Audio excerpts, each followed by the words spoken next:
स्वागत है आपका एक और नई वीडियो के साथ। मैं हूं आपका होस्ट आदित्य और आप देख रहे हैं व्रत कथाएं। तो शुभारंभ करते हैं। शक्ति उपासना का पर्व नवरात्रि क्यों मनाया जाता है और मां दुर्गा की आराधना क्यों की जाती है, इसको लेकर दो कथाएं प्रचलित हैं। नवरात्रि की प्रथम कथा। एक कथा के अनुसार लंका युद्ध में ब्रह्मा जी ने श्री राम से रावण वध के लिए चंडी देवी का पूजन कर देवी को प्रसन्न करने को कहा और विधि के अनुसार चंडी पूजन और हवन हेतु दुर्लभ 108 नीलकमल की व्यवस्था भी करा दी। वहीं दूसरी ओर रावण ने भी अमृतत्व प्राप्त करने के लिए चंडी पाठ प्रारंभ कर दिया। ये बात पवन के माध्यम से इंद्रदेव ने श्री राम तक पहुंचवा दी। इधर रावण ने मायावी तरीके से पूजा स्थल पर हवन सामग्री में से एक नीलकमल गायब करा दिया, जिससे श्री राम की पूजा बाधित हो जाए। श्री राम का संकल्प टूटता नजर आया। सभी में इस बात का भय व्याप्त हो गया कि कहीं मां दुर्गा कुपित न हो जाए।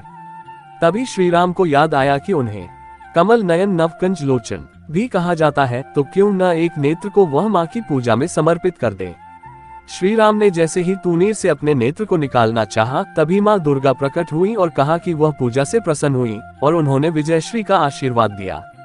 दूसरी तरफ रावण की पूजा के समय हनुमान जी ब्राह्मण बालक का रूप धरकर वहां पहुंच गए और पूजा कर रहे ब्राह्मणों से एक श्लोक जया देवी भूर्तिहरिणी में हरिणी के स्थान पर करिणी उच्चारित करा दिया। हरिणी का अर्थ होता है भक्त की पीड़ा हरने वाली और करिणी का अर्थ होता है पीड़ा देने वाली। इससे मां दुर्गा रावण से नाराज हो गई और रावण को श्राप दे दिया, जिससे रावण का सर्वनाश हो गया। नवरात्रि की द्वितीय कथा। एक अन्य कथा के अनुसार महिषासुर को उसकी उपासना से खुश होकर देवताओं ने उसे अजेय होने का वर प्रदान कर दिया था। उस वरदान को पाकर महिषासुर ने उसका दुरुपयोग करना शुरू कर दिया और नरक को स्वर्ग के द्वार तक विस्तारित कर दिया। महिषासुर ने सूर्य, चंद्र, इंद्र, अग्नि, वायु, यम, वरुण और अन्य देवताओं के भी अधिकार छीन लिए और स्वर्गलोक का मालिक बन बैठा। देवताओं को महिषासुर के भय से पृथ्वी पर विचरण करना पड़ रहा था। तब महिषासुर के दुस्साहस से क्रोधित होकर देवताओं ने मां दुर्गा की रचना की। महिषासुर का वध करने के लिए देवताओं ने अपने सभी अस्त्र शस्त्र मां दुर्गा को समर्पित कर दिए थे, जिससे वह बलवान हो गई। 9 दिनों तक उनका महिषासुर से संग्राम चला था और अंत में महिषासुर का वध करके मां दुर्गा महिषासुर मर्दिनी कहलाई।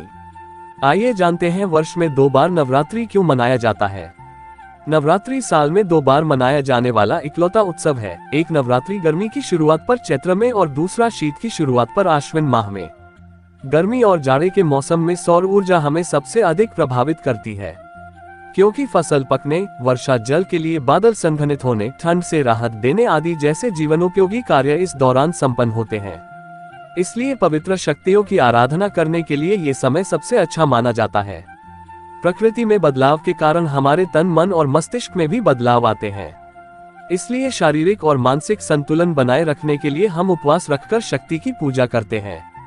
एक बार इसे सत्य और धर्म की जीत के रूप में मनाया जाता है, वहीं दूसरी बार इसे भगवान श्री राम के जन्मोत्सव के रूप में मनाया जाता है। ऐसी ही अन्य जानकारी के लिए कृपया आप हमारे YouTube चैनल से जुड़िए। चैनल को सब्सक्राइब कीजिए, वीडियो को लाइक और शेयर कीजिए और पुण्य लाभ अर्जित कीजिए।